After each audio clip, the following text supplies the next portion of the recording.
হে দুনিয়া, তোমার গোটা দেহ জুড়ে আজ আমি দেখি ক্ষতের উপাখ্যান।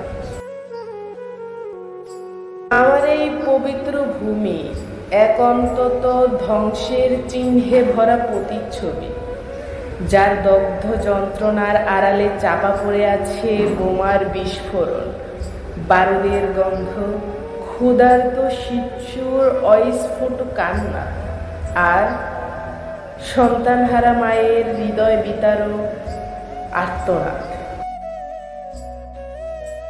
হে দুনিয়া, তবে তুমি কেন এখনো বেঁচে আছো এই নির্মম ক্ষতচিহ্ন বুকে নিয়ে? এই ভূমি তোমার দেহেরই এক পবিত্র অংশ ছিল তো, যেখানে বাতাসে বাসত শান্তির সুর, মিশে থাকত স্রষ্টার গৌরবময় গন্ধ, যার বক্ষে লুকিয়েছিল আল আকসার পবিত্র চৌকাঠ, জায়নামাজের মতো বিশুদ্ধ এক ভূমি, যেখানে ধ্বনিত হতো ধ্বনি, আবেগঘন প্রার্থনা, আর দেহের গভীর থেকে উঠে আসা সৃষ্টির মহিমার স্তব। কিন্তু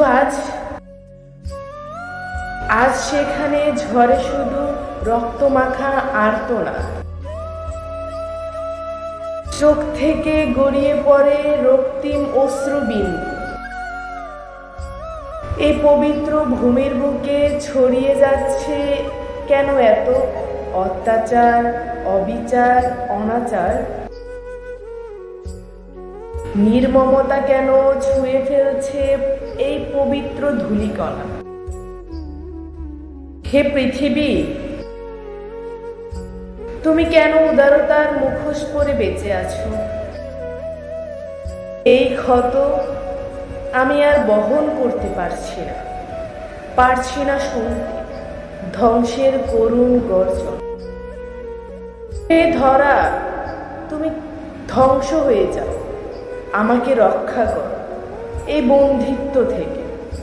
আমি আর থাকতে চাই না ওই বেহায়া হায়েনার রক্ত পিপাসু রোষে বন্দী হয়ে।